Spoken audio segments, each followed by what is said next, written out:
How's it going? My name's Lee, and today I'm reviewing Inside Out 2, which I just saw. It is the new film from Pixar, obviously. So, I'm here to tell you guys if Inside Out 2 is worth watching, or if it's a movie that you should bury deep in the back of your mind. And I will be right back to tell you guys what I think of it after I play these clips. I'm anxiety. I'm one of Riley's new emotions, and we are just super jazzed to be here. Where can I put my stuff? What do you mean, we? I wish I was as tall as all of you. Who the heck are you? I'm Envy. Look at your hair. Oh, yeah, not happening.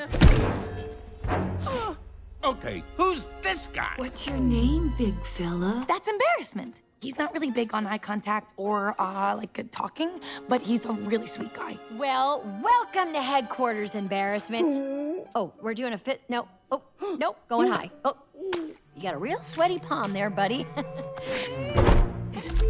What emotion was that? That's ennui. On what?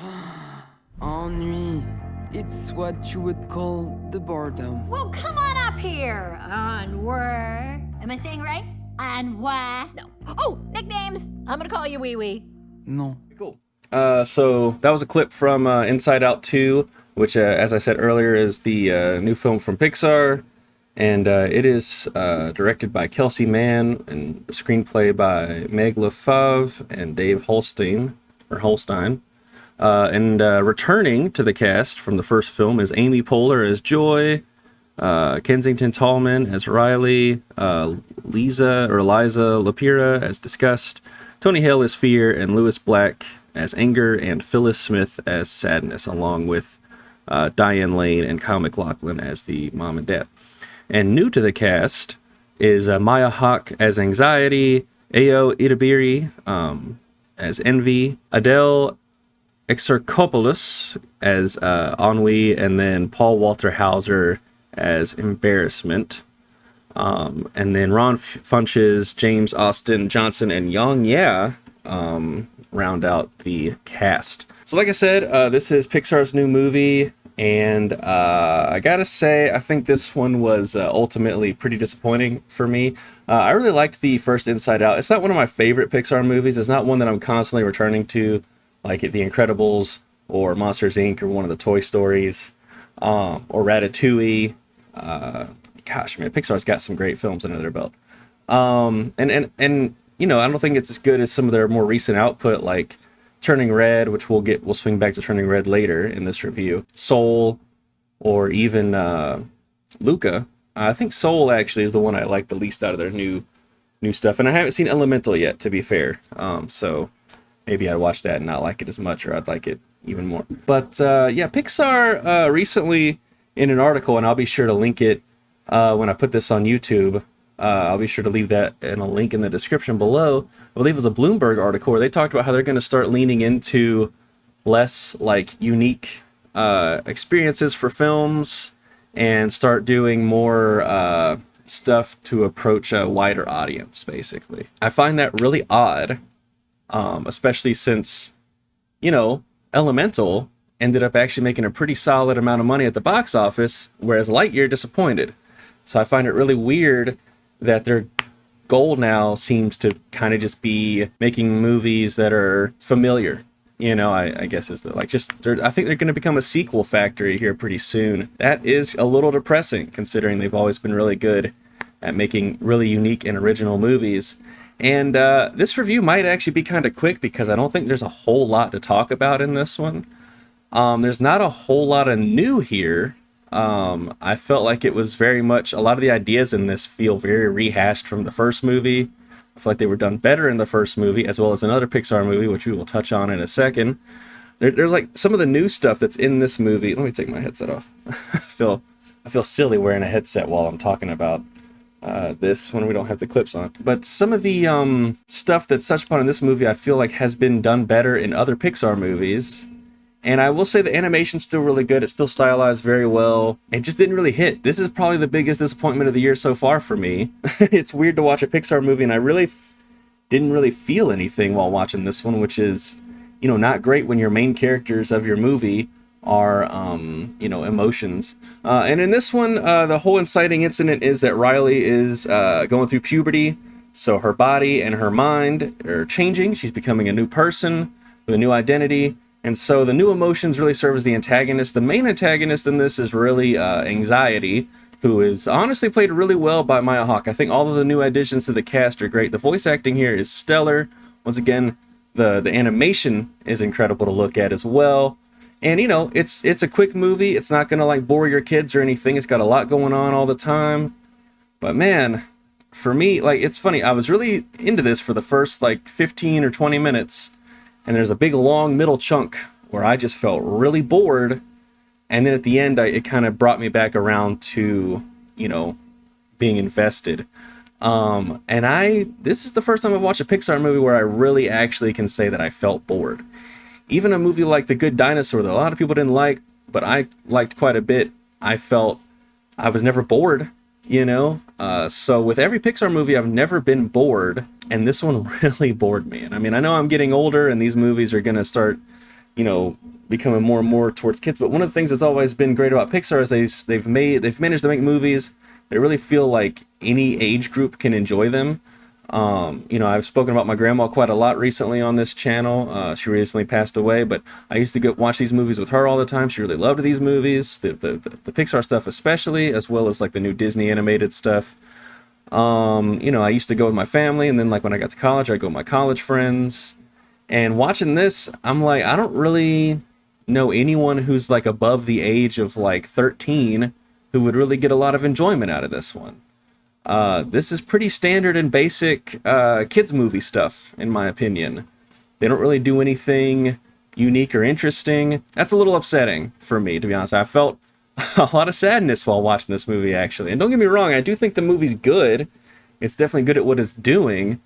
It's certainly not terrible. It's not unwatchable by any means.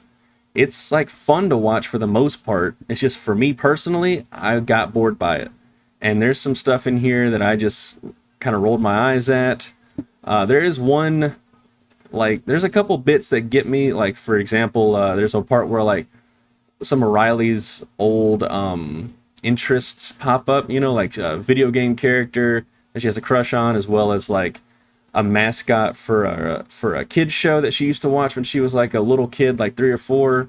And that stuff genuinely made me laugh. I got a good chuckle out of all that stuff. But overall, I just found this really dull and like just not engaging in the same way that the first movie is, or that a lot of Pixar stuff overall is. And to be honest with you, Pixar, if you want to start doing more recognizable IP movies, make another Bugs Life movie, I guess. That I would actually kind of be interested in that. You know, but overall, I would rather you guys keep doing original stuff, because a lot of the stuff that's touched on in this movie, which is, you know, a young girl going through puberty, was touched on and done better in Turning Red, which is a movie that I watched with my grandma on Disney Plus, actually, when it came out. That was like kind of during the pandemic. And the pandemic, you know, they released a lot of really good Pixar movies onto Disney Plus. And, you know, I think it has hurt their box office a little bit, but they really bounced back with Elemental. You know, like, that movie had really good staying power, really good legs, and they made a pretty solid amount of money at the box office. And that was a unique and original movie, whereas, like, Lightyear bombed. So I don't understand, and, like, critics didn't like Lightyear either. Whereas, like, critics liked Soul, they liked Turning Red, and they liked Luca, and they were kind of mixed on Elemental, but Elemental made money. So you have this, like, weird thing where, why are they starting to move towards, like, recognizable IP stuff? And just doing, like, we might get Inside Out 3 at some point, probably another Incredibles movie. I would assume they would do a prequel on that.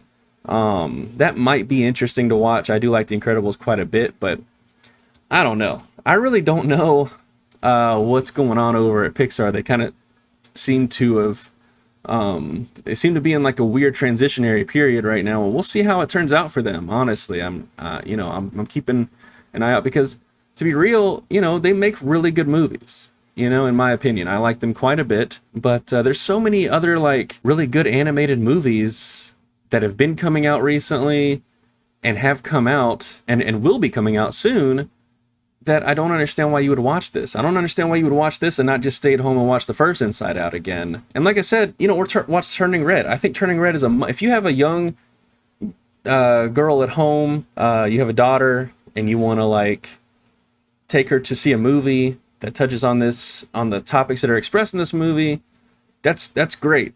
By all means, go see the movie. And if you have like a family, you have some kids, you're trying to get out of the house for a little bit, this is obviously a great choice. But if you don't fit that description, then just stay home. And to be honest with you, if you do have a young girl who's about to hit puberty, I highly recommend watching Turning Red instead, because I think it touches upon the topics of like the whole what women deal with when they go through puberty way better and far more nuanced than Inside Out 2 does. I think Inside Out 2, it doesn't work for me. And also the new emotions, like I understand why they're there, like anxiety, embarrassment. I think it's envy and boredom are there. Boredom actually doesn't really seem to make sense to me because she's just really sarcastic. So I didn't really understand. It never really seemed like it was like boredom was there to make Riley bored. It seemed more like boredom was making Riley indifferent, which is a totally different sort of thing. But my thing is, when I watched the first Inside Out, I I just assumed, and they do go into the parents' heads in this movie. Now the parents in this are in this way less, and going into other people's heads and seeing their emotions happens way less often in this one than it did in the first movie. And I actually liked that aspect of the first movie. It was like, it made for some really good gags. They don't have like anxiety, embarrassment, envy, and boredom in their heads. So I don't understand, like, where did they go? Because at the, like, this is really weird. It's just a really weird thing. I always assumed that like joy, sadness, anger, fear, and disgust, like, their combination is what created anxiety and embarrassment and envy and boredom. That's what I always assumed from watching the first movie. That seems how that was set up. So this really is just skating on the thinnest of ice when it comes to the ideas presented in it. I think it's a really well-made movie. I think kids are really going to love it, especially if they're like 13 or younger, or if they're about to go into high school. I think that's a good age group as well, because Riley is also about to go into high school. But overall, I don't know. I just wasn't really feeling this one, and that's too bad. So I'll just have to wait until Pixar makes another movie to see how I feel about that. And honestly, I think I'm going to rewatch the first movie. Just enjoy that instead. But anyway, so I'm going to have to give Inside Out 2 3 stars out of 5. Like I said, I do think it's a well-made movie. It's got great animation. The voice actors are all good. But it really feels been there, done that. And unless you really, really are like a big Pixar fan like I am, or you have like some kids you want to take to see it, or you're someone about to enter high school for the first time. You only enter high school once. Why am I saying for the first time? Anyway, if you're about to go into high school, then yeah, this is a good movie for you to watch. You'll have a good time, but there just wasn't really anything here for me. So anyway, guys, that's my review for Inside Out 2. Let me know what you think in the comments down below. And I think the next movie, actually, that I'm going to be reviewing is The Bike Riders. And I'm actually pretty excited for that one, unless there's something else that I watched that I want to either talk about or review. I might actually do a short recommendation or review for Breakdown. I watched it yesterday, actually. It has Kurt Russell in it. It was really good. Anyway, guys, that's my review. And, if you like this video, make sure you hit that like button. If you want to see more reviews from me, hit that subscribe button. And as always, have a great rest of your day, great rest of your night whenever you're watching this.